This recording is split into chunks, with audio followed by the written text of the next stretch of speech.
Hanap Pag ng diretso po yun din, ano po yun? Old Town. Ano din po yan dyan. May subdivision din. Mga ilan pa. Sabi pa. Ano din yan, sir? Pag diretso mo yan silang. Silang po ang front. May security.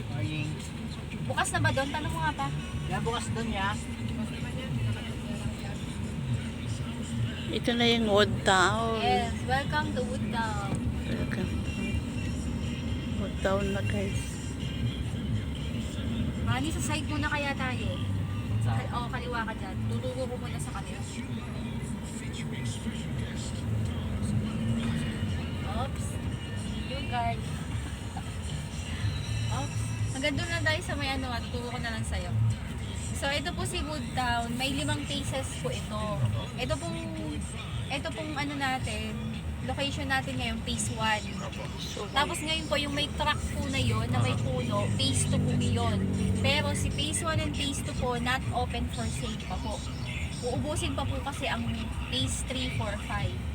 Sa phase 3 and phase 4 po, lahat po RFO and ongoing construction na po. Sa phase 5 naman po, yun po yung first selling natin na hindi pa nasisimulan. Meaning po, lupa pa lang siya ngayon, ganito pa lang siya ngayon. Gantong-ganto yung itsura niya. So dito po, kahit dito na lang po tayo, yan po ang phase 3. Yan po yung phase 3 na yan. Tapos po, yung dadaanan ng kotse, yung expander po na yun. Ang luwag yung dito. Opo, yung ginagawa na yun sa bandang kanan niya, block 6 po yun. Tapos yung kasunod na yan, block 9 po, may available din tayo dyan.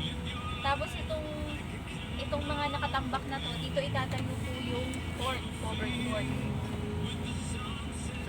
Opo, so dito yan. Tapos po, dito po, yung may drum po na yan, na may 2 blue, dyan po ang block 8. Tapos, katabi lang yan, block 7. Doon po may open po tayo kung gusto nyo po na near main gate. Kasi dito po, yan pong may yellow na yan na may nakatayo. Yung kasunod, doon po ang magiging main gate. Though may open din po tayong isa dyan, wala pang cash out. Block 4 lot 17, may isa po tayo dyan.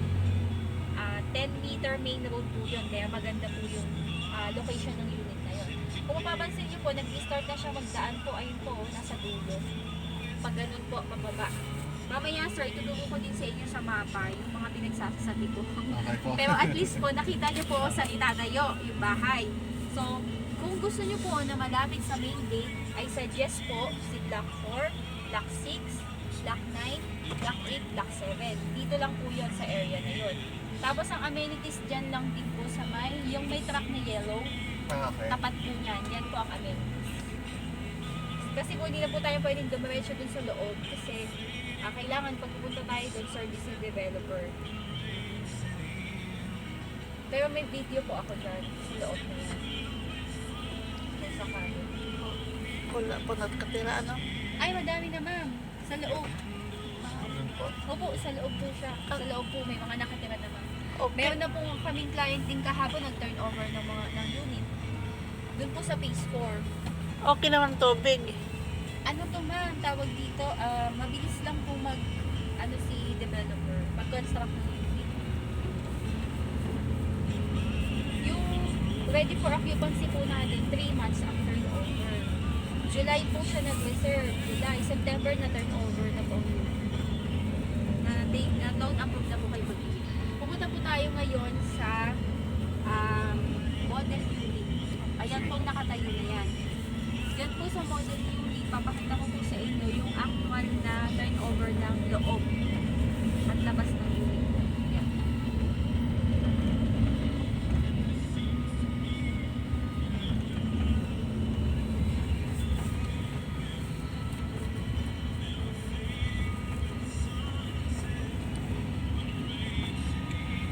Nandito po, makasama din po kayo. Sino po? Nandito. Lahat to sir.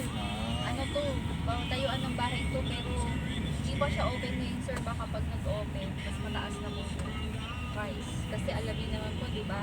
Pag mas malapit, mas mataas na din po. Ngayon po, di ba yung sinend ko po sa inyo ay, ano ba yung sinend ko sa inyo? Nanonood ako din. Bakawit ko. Bakawit ko na lang mamaya. Tara po, baba mo na po tayo. Kaya, Nay. Ako na, Nay.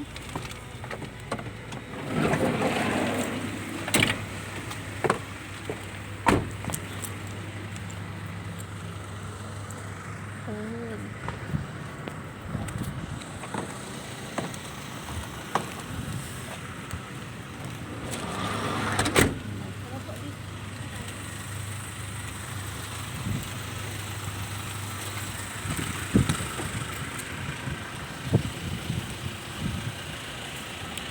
Maluwag ito.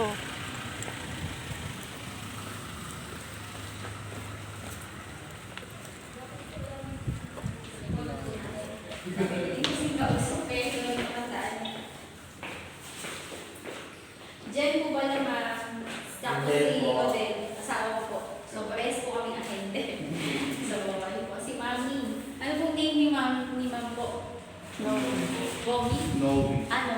Hello, Ma'am Novi. Kayo ba? Hazel. Hazel. Hazel. Hazel. Bali, sir, ang napag-usapan natin dito ay wala ba yata? Diyos. Wala ba? Sir, sir, wala tayong pinag-usapan ng computation. Mukhang hindi ano si sir sa computation. Hindi kami tanong ako. Ang luwag ko, guys. Masama ako na taga-lasma kasi yung ano, parang toast. Bali, ito po ma'am, explain ko lang po. Dito na po tayo sa kayo. So, kanina po, di ba dito po tayo dumaan? Ito po yung barangay road. Tapos, ngayon po, nandito po tayo ngayon sa location na to. Ito po yung rotonda na dinaanan po natin. Ano po, ngayon po yung hinintuan po natin ng van kanina. Dito lang po yun. Ang luwag-luwag, oh. Sasasabi ko po kanina na block 8, block ano, malaki dito natin. So, ito po yan, di ba po? Ayan siya. Ito na yan. So, malaki po natin na. So, kanina nandito tayo sa block na to. Medyo kanina. So, ito po yung sinasabi ko block 8 plus block 7. So, kung napansin niyo po, bumad lang po siya, di ba po? So, dito may available tayo. Tapos may isa din pong available dito. Ito po yung block 4, lot 17. Lahat po ng nasa block 4, block 7, block 8, no cash out. Meaning po, wala po kayong bibigay na isang spot na 20% ng DP. Bakit po? Kasi po, hindi pa po siya nakatayo. Pero gagawin na din po siya. Kasi ang ginagawa po na unit na tinanong po natin kanina ay ito po, si block 6. Si block 6, block 9, block 12, lahat po yan may 20% cash out. Meaning po, kung ang DP po ay 600k, yung 20% po ng 600, one-time payment po. Tapos, yung another 80%, installment po ng 36 months. So, tapos halimbawa, ma-loan approve po kayo ng within 6 months. Let's say, sabihin natin minimum 3 months, ma-approve na po kayo. Magsasabay na po si amortization tsaka si DP. Ganun po siya. Ganun po yung status ng mga available sa Block 12, Block 9, tsaka Block 6. Kung gusto nyo